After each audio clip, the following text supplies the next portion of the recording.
Morning, everybody. I'm Ed Parcaut here with Bobby Atkins, and we're the what are we? The Veterans Edition of Real Estate Jerky. Yes, sir. Yeah, I forget. I'm everywhere so many times. All right, so we talked on Tuesday about, of course, VA loans, but construction VA loans, and we kind of got into the modular, but we didn't want to get too far into it. So, when you tour in the factory, do you know?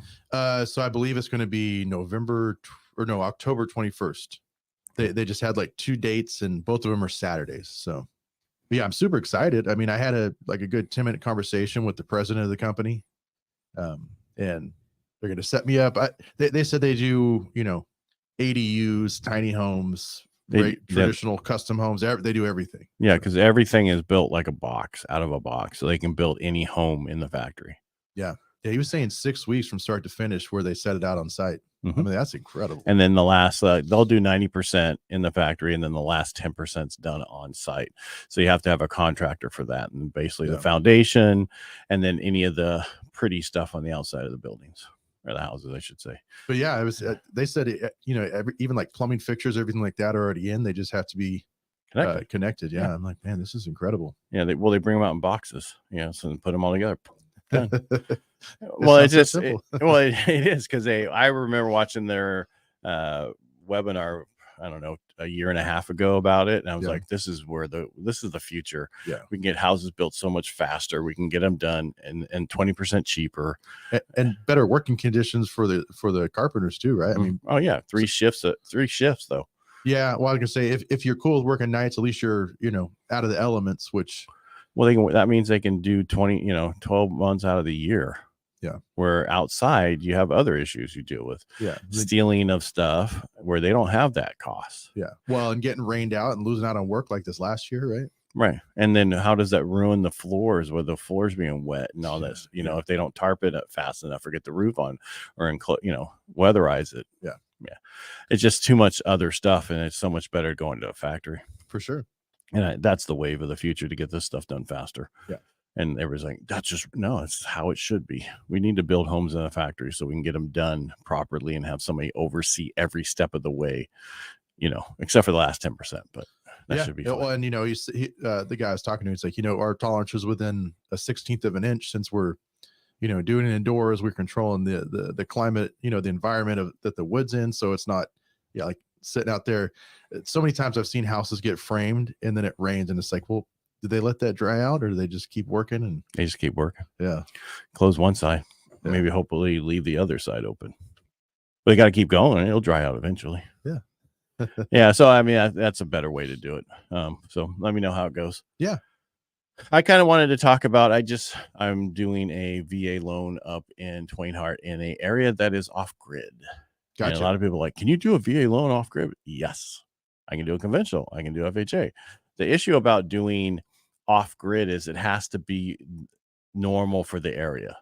Okay. And this is over an Indian Italian bar or something like that. It's basically, to go 10 miles, it takes you 30 minutes, because that's how the road is. So that's the one part when we were looking at stuff where you can get it much cheaper. They were like, just, you don't want to go there. But a lot of people live there, never really leave except to go to the store, because that's, they're disabled. They have this, they live off actual grid, and they live off of, money from the government. They don't need to go anywhere. Yeah. I'm not saying all of them, but that's the guy I'm doing. He wanted to move up there and be away from people. And he definitely will be away from people, but all the properties around there are off grid. So you have the solar, and it's free, and then most solar is free and clear. It's not leased up there. Now, with the solar, is that going to be something that has like a battery backup for the evening time? Or? No, they'll have a generator. Okay. Battery backups for those things are $5,000 to $10,000. Yeah. What was it cost for a generator to run? The time that you need it, probably when you need it, nighttime, if it needs it, Yeah. Yeah. I mean, it's not that much. It's diesel, right? Or if you have propane, you can run it off the propane. Yeah. Well, you're talking like one of those like big Generac ones. Yeah, something like that. Yeah. Usually $3,000. Yeah. But I mean, a battery, the problem with those is they're not 100% great technology yet. Eventually, that's what you want to do, because that's what I wanted to do on my property, was be off grid. But they're like, you need to be connected to the wires in order to be off grid. I'm like, what are you talking about? Because there's no way to store it right now. Yeah. Because again, it's just so expensive for the batteries, even though you can do it.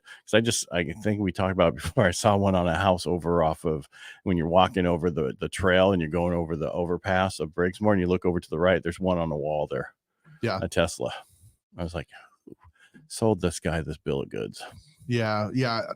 I'm curious. Yeah, how many watt hours those those battery banks actually store? Right, because you can't. No, MID doesn't give me anything for it. So that's probably why they did it. Yeah. Store their own and then use their own. You know what I mean? Yeah. I guess that, at night, as long as it runs your AC and your fans and your lights. Oh, sometimes people just don't care. Yeah. Our parents never ran the damn AC, when it was 8 o'clock and on the summer, open the doors. It's still 91 out. It just depends how people are. Yeah. But back to off grid, it's just has to be normal for the area. Still, everything else goes the same way. Pest, we can do a short form. Make sure you ask the pest company, will they do a short form before you have them do the pest work as a seller? That way, if you have a VA, it's no big deal. We don't have that major problem down here, but up there's always termites. So now when you're saying off grid, like this property is already established? Yeah. Okay. But you can build one off grid construction. It's just much harder. When I mean harder, because a lot of the construction companies, I'm sorry, the loans that you get, they're going to want it on grid. Gotcha. That's just how they're used to. They're not used to off grid yet. Okay. You would think with the way we're being pushed for solar, everybody would be caught up, but they're not. So it has to be already that way. So now that we're talking, I just popped in my head, man. We're talking about, off grid. Have you ever financed a tiny home? No. No. Because most tiny homes are not on a permanent foundation. Gotcha. They're like pulled in with a trailer. What? Yeah, I was gonna say, because I know like a lot of CC&Rs too require like minimum square footage for like a permanent structure. Right. Well, that would be an ADU. Yeah. Right. Most tiny homes, every one I've ever seen, they build it on just like a manufactured home. They build on a chassis and then they wheel the chassis out and here's your new tiny home. Yeah. Oh, it's great. It's $30,000. Go get a personal loan for that. Man, I have seen people spend $140,000 on their tiny homes. I'm like, was it on TV or in life? No, on TV. Yeah. Well, I've seen those other shows too, but doesn't mean it's real.